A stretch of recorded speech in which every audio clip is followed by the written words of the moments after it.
Hey guys, you're watching Texas Silver. It has been almost a week since I dropped a video. I was already getting emails of people crying that I haven't dropped a video. Sorry, it got super crazy this weekend. I went surfing, and then this week with work has been kind of crazy. I wanted to put out a different video today, but I ended up having to stay late. So I'll get to that video another day, but so this one's going to be a little bit shorter. Let's get into this real quick. Today, the 10-year yield climbed up almost a whole basis point. This is what I've been talking about in my past videos. This is the bellwether. This is going to be what lets us know when the whole shebang's going to implode. The stock market, all that. And then the real estate market. Everything's going to be pulled down once this bond market goes. So we need to keep watching that. It's now at 4.22%, something like that. And it was crazy because it seemed like forever it did not want to get over 4. It would get over 4% and they kept slamming it back down. But I guess either they're losing control or they're just allowing it to slowly creep up. But we need to keep watching the 10-year yield. That is super important for the markets. Today, metals were up a little bit. I saw silver earlier today, and it had skyrocketed, but I guess it pulled back later during the day. The stock market this last week has been up and down and up and down. The dollar, same thing. But the 10-year yield is going to be the key, so we need to keep watching that. Metals. So they were up pretty high. I think it was 2-3 weeks ago, and now they've pulled back some, and like I said, they've been kind of going up and down. If you want metals, and I know I keep saying this in every video, and the reason why I'm hitting so hard on this is I really think stuff is starting to pick up, and I really think we're running out of time here. I also think that some more of the masses, the sheeple, are starting to wake up and realize what's going on, and they're starting to buy these physical metals. So please, ladies and gentlemen, do not sit here and wait because you're waiting for silver to go to 14 an ounce and gold 1,200 an ounce. It's not going to happen. If it does, though, the premiums are going to stay super high, and people are going to flock to buy it. I talked about this in another video maybe a week or so ago, but the last time that the silver and gold prices dropped dramatically, you couldn't get it, and then the premiums jumped through the roof. So if you want it, get it now, because say silver does drop $4 or $5, okay, it does go to those lower prices, then they're just going to raise the premium. So you're not going to save anything on the metals. And if you are, what is it going to be? Maybe $1.50, whatever. So get the stuff while it's still available, because once it's gone, it's gone. And at that point, the gig's going to be off, and you're never going to be able to get it because no one's going to be selling their metal. So please, if you want it, get it. Done talking about that. But guys, when it comes to precious metals, that honestly is the last thing that you should be getting. So if you don't have your security in line, your training, you don't have any of this stuff, this is actually the most precious of metals that you actually need to be getting, and you need to have a lot of this stuff. Okay. Lead and copper, that's going to be, in my opinion, more precious than gold and silver, because if you don't have lead and copper to protect your gold and silver, then you're just saving gold and silver for someone else. Someone's going to take it from you. So please talk about security all the time. If you don't have this, get this. Another thing, if you live in the city limits, I am going to highly encourage you to get out of the city. These cities are going to be death traps. And if you really believe, and I've said this before, if you really believe that stuff is going to get as bad as it's going to get, and you're not getting out, then what are you doing? Like, what are we doing here? Why are you saving all these precious metals? Why are you getting all these all this dry food, canned food, and all this stuff. Why are you putting all these preps back? If you really believe that's going on, you probably need to take that money, better well spent, and get yourself out of the city. I know I've talked about this in my previous videos, and also some of the stuff I repeat because I have new subscribers that have come to the channel. I was in Houston when Katrina and Rita and all that stuff went down. And during Hurricane Rita, they evacuated Galveston and Houston, which is the biggest city in Texas. And what happened was everyone left the city. Well, not even everyone, but a large number of the population left the city because Katrina had just come through and devastated. So everyone, when Rita was coming through, freaked out. Everyone tried to leave. And what happened was there was huge congestion. It was like 6 or 7 rows of traffic. People were actually driving in the bar ditch. And what happened was all these cars got jammed up and no one could go anywhere. And literally the highway turned into a parking lot. People ran out of gas. People were killed. And this was people trying to leave. The hurricane hadn't even hit yet and people were already being killed. There were vehicle fires and shootings, and it was unreal. So that's 2 major cities evacuating. Imagine if this goes down. Obviously, it's going to be the entire country. All these major cities are going to be evacuating, and this is going to happen. So you need to already be out of the city. That way you have all your preps, you have your garden going, whatever, all your stuff. But if you really think this is going down and you're staying in the city, then I don't, either you don't really believe it's going to happen or you're just setting yourself up for failure. I don't want to say anything ugly, but you really need to think about your life choices. And, I don't want to hear I can't afford it. And I don't want to hear, well, I have to change jobs. Well, you know what? What is your life worth? What are your kids, your wife, your husband, fill in the blank? What is their life worth?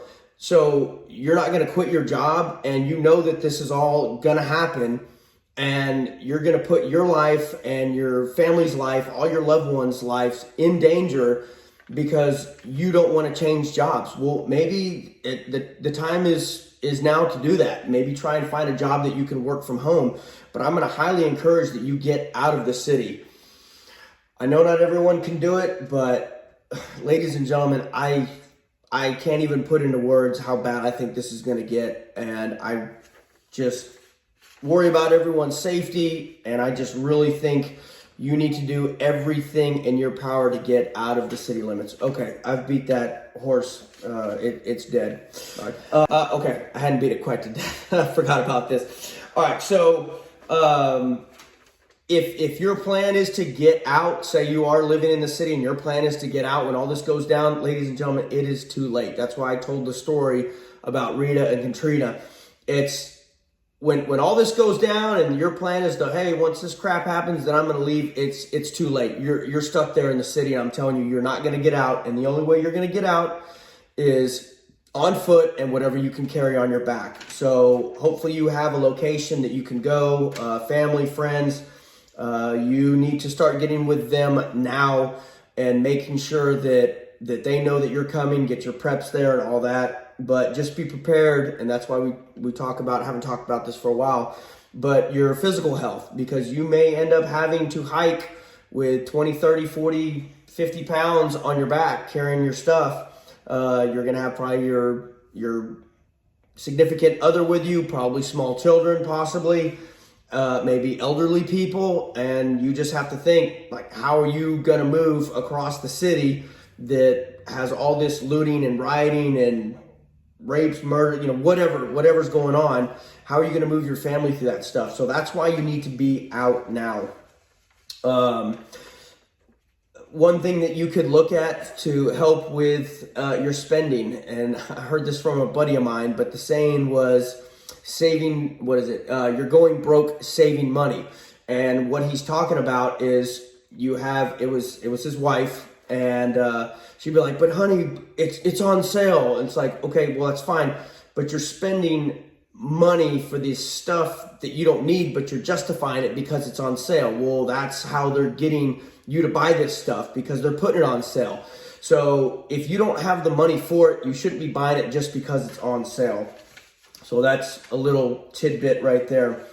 Okay, I want to address this. On my last video, I talked about, trying to vet people that are in your group, your circle, whatever. And I talked about background checks, and I talked about criminal histories, and what was that? The people's credit scores, or check their credit history.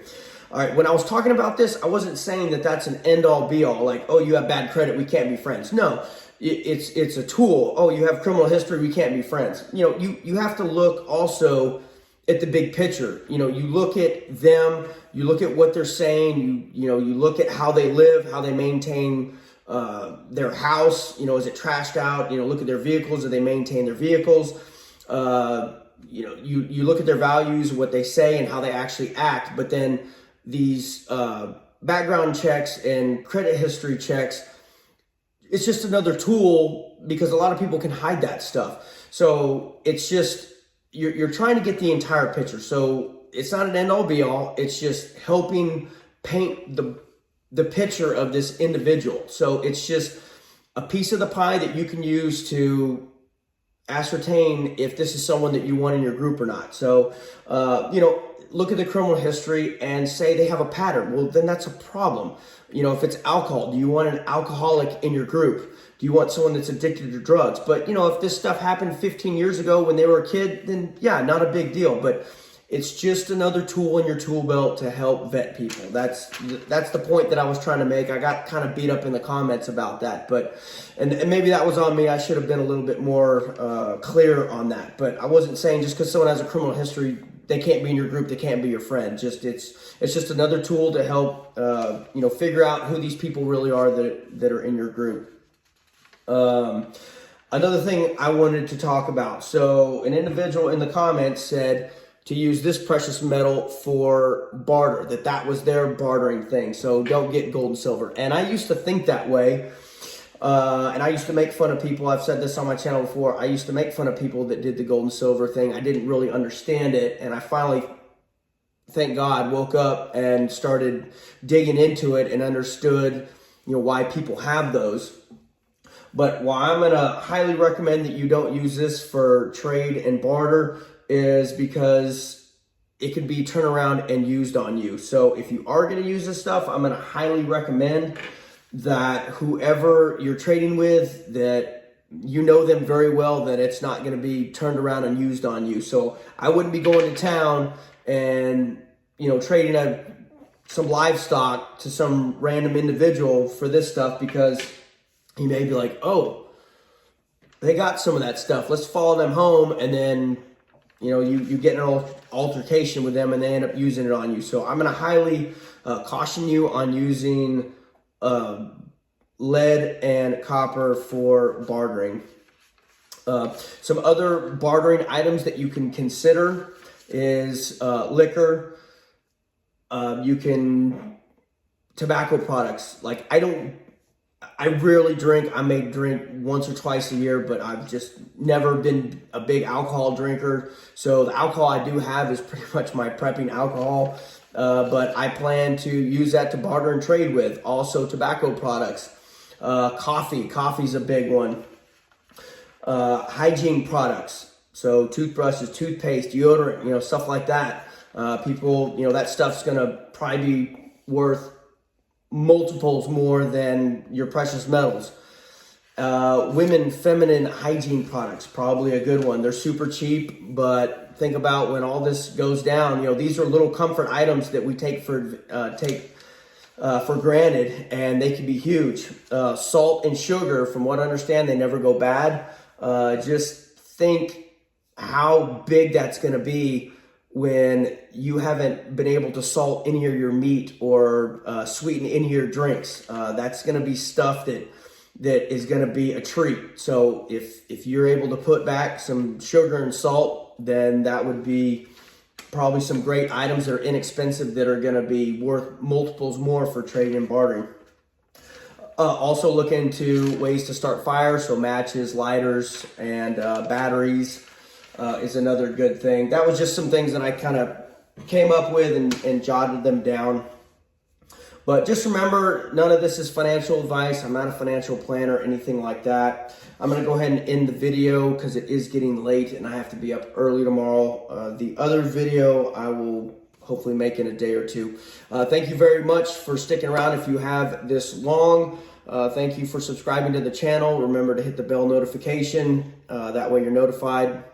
Make sure that you're actually subscribed and then hit the all button. That way you get notified of all of them. Thank you for the comments, for the emails. I get emails now. My email is in the description.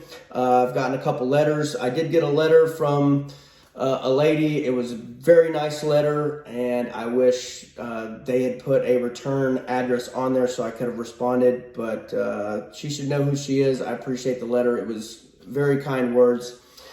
And I guess that's it. God bless. Take care. And until the next one, Texas Silver out.